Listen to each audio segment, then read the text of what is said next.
بسم اللہ الرحمن الرحیم۔ حضرت شمس تبریز رحمۃ اللہ علیہ بغداد کی حدود سے نکلے ہی تھے کہ اچانک بادشاہ کا بیٹا بیمار پڑ گیا اور دوسرے دن مر گیا۔ بادشاہ کو گمان گزرا شاید یہ سب واقعہ حضرت شمس تبریز سے بدسلوکی کی وجہ سے رونما ہوا ہے۔ بادشاہ نے اپنے مشیران کو حکم دیا کہ کوئی بھی صورت ہو انہیں بغداد واپس لاؤ۔ حکم پاتے ہی مشیران تیز گھوڑوں پر سوار ہو کر دوڑ پڑے۔ شاہی قاصدوں نے انہیں جا لیا، پھر دستے ادب عرض کی حضور واپس بغداد تشریف لے چلیں۔ یہ سن کر حضرت شمس کے چہرے پر اذیت کا رنگ ابھر آیا۔ کل جس جگہ مجھے ذلیل کیا گیا آج پھر اسی مقام پر جانے کا کہہ رہے ہو؟ حضرت شمس نے انکار کر دیا، لیکن شاہی کارندے بہت دیر تک عاجزی کا مظاہرہ کرتے رہے۔ پھر آپ کو ان پر رحم آ گیا۔ جب آپ شاہی محل پہنچے وہاں صف ماتم بچھی ہوئی تھی۔ یہ سب کیا ہے؟ آپ نے بادشاہ سے پوچھا۔ یہ میرے جوان سال بیٹے کی میت ہے۔ آپ کے بغداد سے جاتے ہی اچانک بیمار ہوا اور دیکھتے ہی دیکھتے آغوش فنا میں چلا گیا۔ میں سمجھتا ہوں آپ کی دل آزاری کے باعث میرا بیٹا اس انجام کو پہنچا۔ شدت غم سے بادشاہ کی آواز کانپ رہی تھی۔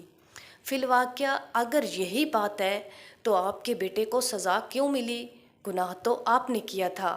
حضرت شمس نے فرمایا، ممکن ہے کہ قدرت نے میرے لیے یہی سزا منتخب کی ہو کہ تمام عمر میں اپنے بیٹے کی جدائی میں تڑپتا رہوں۔ بادشاہ نے کہا، میری درخواست ہے کہ آپ میرے بیٹے کے حق میں دعائے خیر فرما دیں۔ بادشاہ نے کہا، ہو سکتا ہے آپ کی دعاؤں سے اسے نئی زندگی مل جائے۔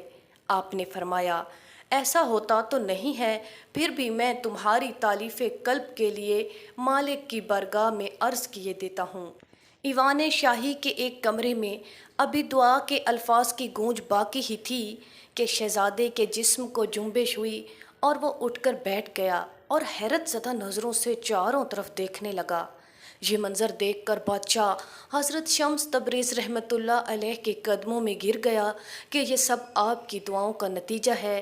ہرگز نہیں، آپ نے فرمایا، ہرگز نہیں، یہ تو قادر مطلق کی کرم نوازی کا ادنا سا مظاہرہ ہے جو اپنی ذات میں لا شریک ہے، اسی کا شکر ادا کرو۔ آپ نے فرمایا، یہی کرامت آپ کے لیے وبال جاں بن گئی۔ لوگوں نے آپ کو شبہد باز کہا اور آپ کے خلاف صف آرا ہو گئے۔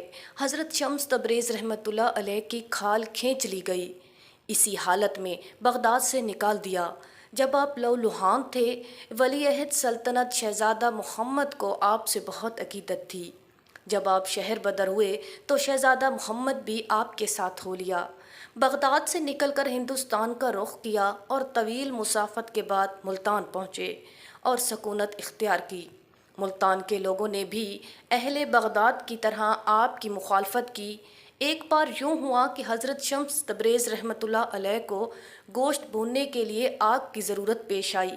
آپ نے شہزادہ محمد کو آگ لانے کے لیے بھیجا، مگر پورے شہر میں سے کسی نے بھی آگ نہ دی۔ ایک سنگ دل شخص نے اس وجہ سے شہزادے کو اتنا مارا کہ چہرے پر زخموں سے نشان ابھر آئے۔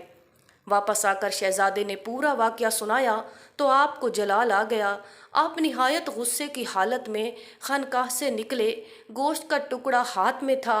پھر حضرت شمس رحمۃ اللہ علیہ نے آسمان پر نظر کر کے سورج کو مخاطب کرتے ہوئے فرمایا، تو بھی شمس، میں بھی شمس، اس گوشت کے ٹکڑے کو بھون دے۔ اتنا کہنا تھا کہ گرمی کی شدت میں اضافہ ہو گیا۔ پھر یہ گرمی اتنی بڑھی کہ اہل ملتان چیخ اٹھے، پورا شہر آگ کی بھٹی بن کر رہ گیا۔ کچھ باخبر لوگوں نے یہ صورتحال دیکھی تو آپ کی خدمت میں حاضر ہوئے اور عرض کرنے لگے کہ کیا چند نادانوں کے جرم کی سزا پورے شہر کو دے ڈالیں گے؟ حضرت شمس تبریز رحمۃ اللہ نے فرمایا، یہ نادان نہیں، سفاک ہیں، آگ جیسی بے قیمت چیز نہیں دے سکتے۔ شہزادے کے چہرے کو زخموں سے سجا دیا۔ آخر اس کا جرم کیا تھا؟ جانتے ہو یہ کون ہے؟ بغداد کا شہزادہ میری خاطر بھیک مانگنے گیا، لیکن اس کو شہر والوں سے زخم ملے۔ جب تک سارے شہر کے جسم